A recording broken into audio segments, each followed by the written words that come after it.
First of all ఏంది madam రీసెంట్గా పవన్ కళ్యాణ్ తెలంగాణ రాష్ట్రం పైన అంత పెద్ద స్టేట్మెంట్స్ చేశారు. సో మీ ఏ జాగీర్ అని చెప్పేసి విధంగా చేశారు. అండ్ అలాగే తెలంగాణ తెచ్చిన పార్టీ, తెలంగాణ ఉద్యమ పార్టీ అని చెప్పుకునే బీఆర్ఎస్ పార్టీ సో చాలా పెద్ద ఎత్తున స్పందించలేదు. ఆ పవన్ కళ్యాణ్ చేసే కమెంట్స్ ఇమీడియట్గా కాంగ్రెస్ పార్టీ పొన్నం ప్రభాకర్ స్పందించారు. సో కాంగ్రెస్ పార్టీ స్పందించారు, ఉద్యమకారులు స్పందించారు, జర్నలిస్టులు స్పందించారు. కానీ బీఆర్ఎస్ పార్టీ ఎందుకు స్పందించలేకపోయింది పెద్ద ఎత్తున? బీఆర్ఎస్ స్పందించలేదనేది సరికాదండి. తప్పకుండా బీఆర్ఎస్ వెంటనే స్పందించింది. మేము చెప్పిన ఎస్ మా జాగిరు, మా అయ్య జాగిరు, మా తాతల జాగిరు, వారసత్వంగా మా జాగిరు మేము స్పష్టంగా చెప్పినాము, ఖండించినాం ఆ మాట.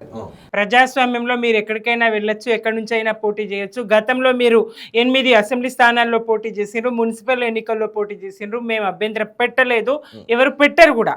కానీ జూన్ 2 నాడు ఒక ప్రత్యేకమైనటువంటి రోజు నాడు మా రాష్ట్ర ఆవిర్భావం దినోత్సవం రోజు, ఆ రోజు వచ్చి నేను నవనిర్మాణం చేస్తా తెలంగాణలో అంటే ఎవరు ఊరుకుంటారు? తప్పకుండా ప్రశ్నిస్తారు, ఉరికిస్తారు, తరిమేస్తారు, తరిమి కొడతారు. ఇంకా ఆ పరిస్థితి తెచ్చుకోవద్దని చెప్పడం జరిగింది. పొత్తు మాట లేనే లేదు. స్పష్టంగా మేము చెప్తూనే ఉన్నాం, బీజేపీతో పొత్తుండదు, ఎవరితో పొత్తుండదు. గత ఎన్నికల్లో మేము ఒంటరిగా పోటీ చేసినాం, మళ్ళీ కూడా చేయబోతాం.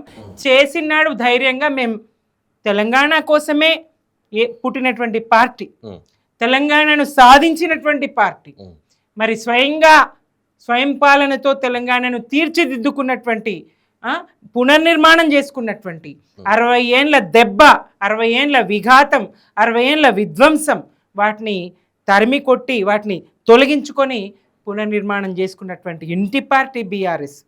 మరి బీఆర్ఎస్కి ఎందుకు ఉండదు? బీఆర్ఎస్కే ఉంటుంది. తెలంగాణకు చిన్న అవమానం జరిగినా, తెలంగాణ అస్తిత్వానికి అవమానం జరిగినా, దెబ్బ తగిలినా మొదటగా స్పందించేది బీఆర్ఎస్ఏ.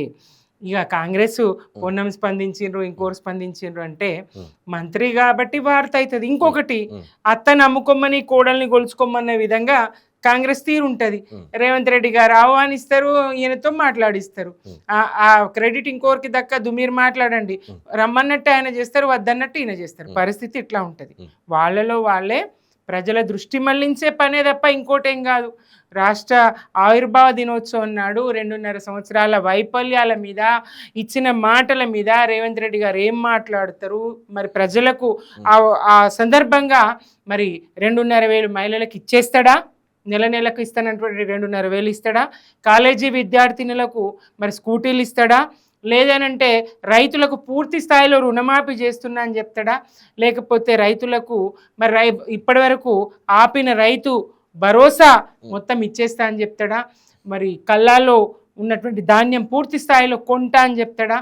బోనస్ ఇచ్చేస్తాడా? ఇట్లా ఎదురు చూసిండు. 2 లక్షల ఉద్యోగాలు అన్నాడు, అవన్నీ ఇప్పుడు ఏమైనా ప్రకటన చేస్తాడా? జాబ్ క్యాలెండర్ అన్నాడు, దానికి సంబంధించి వివరాలు ఏమైనా మాట్లాడతాడా? తెలంగాణ సమాజం ఎదురు చూస్తూ ఉంది. దాని నుంచి దృష్టి మళ్లించడానికి, తమ వైఫల్యాన్ని కప్పిపుచ్చుకోవడానికి ఈ డ్రామా రక్తి కట్టియాలని ఈ డ్రామా ఇచ్చేసిర్రు తప్ప, ఈ నాటకం ఆడించిర్రు తప్ప అక్కడ వేరే ఏం లేదు. పవన్ కళ్యాణ్ ఈయనే ఉన్నాడు ఇన్ని రోజులు, ఆయన ఇక్కడనే విశ్రాంతి తీసుకున్నాడు. 1 గంట సేపు ఆయన ప్రధానమంత్రి గారు వచ్చి ఆయనని మాట్లాడిచ్చి వెళ్ళిండ్రు. ఏదో గాయమైందో, దెబ్బ తగిలిందో అని పరామర్శ. అలాగే చంద్రబాబు నాయుడిని కలిసిపోయినారు. మీరు ఇక్కడనే ఉంటారు, మిమ్మల్ని ఎవరు అద్దనలేదు.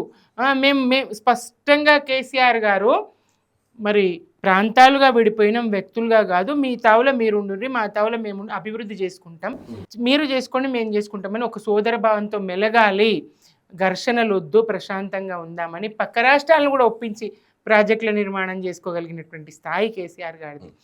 మీ కాళ్ళకు ముళ్ళు. ఈ రాష్ట్రంలో ఉన్న ప్రజలందరూ తెలంగాణ ప్రజలే. వాళ్ళు హైదరాబాద్ విశ్వనగరం, అన్ని రాష్ట్రాల నుంచి పొట్ట చేత పట్టుకొని బతకనికి రాష్ట్రంకి వచ్చారు.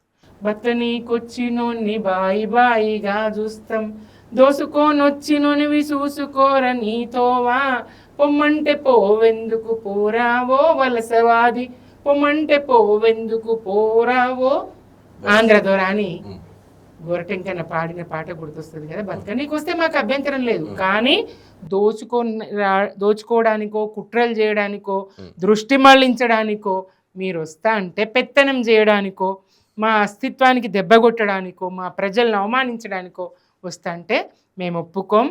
మేమంటాం ఇది మా జాగీరు, మా అయ్య జాగీర్ అని గల్లా ఎగరేసి చెప్తాం.